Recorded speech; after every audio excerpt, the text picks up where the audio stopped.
오늘 눈에 띄는 기사가 하나를 보면서 느낀 게 있습니다. 이 조선일보의 그 홍영림 여론조사 전문 기자입니다. 그 데이터 저널리즘 팀장인데 이분 아주 유명하죠. 이 여론조사에 대한 분석이라든가 하여튼 여론을 중심으로 한 것을 취재를 아주 잘하고 기사도 아주 스마트하게 써내려가는 분이 근데 이분이 이렇게 얘기를 했습니다.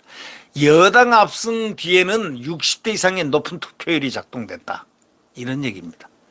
지금 이런 기사가 나온 적이 처음입니다. 60대 이상의 높은 투표율이 곧 여당을 압승시켰다. 이런 얘기입니다. 야당 지지에 강한 40, 50 투표는 아주 저조했고 이대남, 이대녀는 대선의 절반 수준에도 못 미쳤다. 이거예요. 다시 말하자면 이대녀는 이준석 때문에 다 저쪽으로 갔습니다. 이준석이가 이 당에 폐해를 준 것은 바로 그 점입니다. 그래서 윤석열 대통령이 아슬아슬하게 이긴 겁니다. 예. 이대남도 강하다지만 별로 강하지. 이번에 대선 절반 수준 투표에 참여하지 않았습니다. 절반 수준. 자, 이렇다면은 결국은 6.1 지방선거에서 국민의힘이 이렇게 완승을 거둔 요인 중에 대표적인 것이 바로 60대 이상 투표율이 최고도로 올랐다는 겁니다. 어떤 다른 세대에 비해서 크게 높이 작동이 됐다. 이렇게 분석합니다. 이번 지방선거 최종 투표율이 50.9%입니다. 석 달 전 대선의 77.1%를 우리가 생각해 본다면 한 30% 그러니까 26.2포인트가 낮았습니다. 2016년 이후에 치러진 10번의 전국 단위 선거 가운데서 가장 최저 투표율입니다. 예. 그런데 60% 이상이 이번 선거에 퍼센티지를 이렇게 보면 말이죠. 60대 이상이 73.9%나 남성이 참여를 했습니다. 투표에. 그리고 여성은 62.9% 참여했습니다. 남성, 여성 공이 각 세대를 통해서 최고의 투표율을 올렸습니다.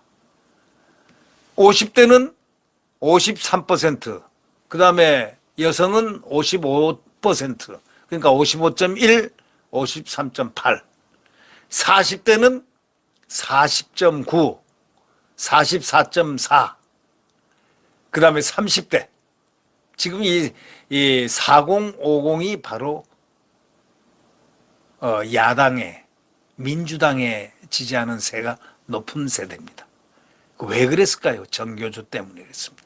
정교조 효순 미선 사건 또 광우병 사태를 일으켜가지고 좌파들이 선동선전을 해가지고 이들의 의식구조가 변동이 됐다라는 그런 설까지 있을 정도니 말이죠. 과거에 어렸을 때. 이런 세대가 50, 40 세대 아니냐 이런 얘기들을 많이 합니다. 그런데 지금 40대하고 50대가 투표율이 좀 저조했습니다.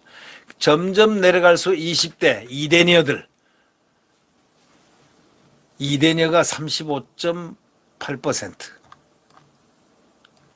그래도 여성이 더 많이 참가했습니다. 남성은 29.7%.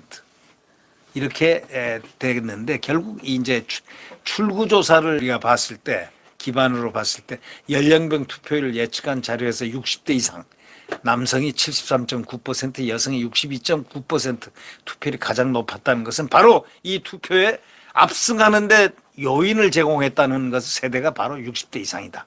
이것을 아주 특이한 현상으로 지금 조명하고 있습니다. 이 지방선거에서 20대 남성과 여성은 투표율이 각각 29.7, 35.8. 지난 대선 투표율이 얼마냐? 남성이 62.6에다가 여성이 68.4였습니다. 여기에 비해서 절반가량이나 줄었습니다. 그래서 민주당이 폭망할 수밖에 없죠. 20대 남녀의 투표 성향이 대선 때보다 더 갈라진 것도 20대는 투표율이 저조한 가운데 여당 또는 야당 지지가 특히 강한 정치 고관여층 남녀가 주로 투표에 참여했기 때문이라는 그런 해석도 있습니다. 자, 저는 이런 생각을 합니다. 이제 고령화 시대에 접어든 지가 이미 오래됐습니다. 점차적으로 60대 이상의 비율이 많아지고 있습니다. 몇 년 지나면 완전히 과반 이상을 차지합니다. 대통령 후보든 무슨 후보든 정치를 하려면 고령층의 60대 이상의 세대의 인정을 받아야 된다는 그런 논리가 성립됩니다. 벌써 이번부터 압승이 바로 60대 이상의 높은 투표율이었다라는 그 요소가 나왔다는 것은 우리가 특이하게 바라봐야 될 그런 문제입니다. 아주 좋은 문제입니다. 네. 좋은 현상입니다. 당연한 현상이죠. 이런 현상이 벌써 일본에서는 진작 일어나 있습니다. 일본에서 높은 투표율의 가장 중심, 당선이 되고 안 되고는 결국 60대 이상의 투표율에 의존한다는 바로 이것이 일본의 현상은 고령화가 빨리 왔기 때문에 거기는 일본은 바로 그러한 것을 다 거치고 있는 지금 현상을 보이고 있습니다. 이제 한국도 60대 이상의 높은 투표율이 결국은 정치의 모든 것을 좌우할 것이라는 그런 작동점이 될 것이라는 것 우리가 예상해 볼 수 있겠습니다. 네. 구독 버튼과 엄지를 눌러주시면 감사하겠습니다. 네. 네. 여러분, 안녕히 계십시오.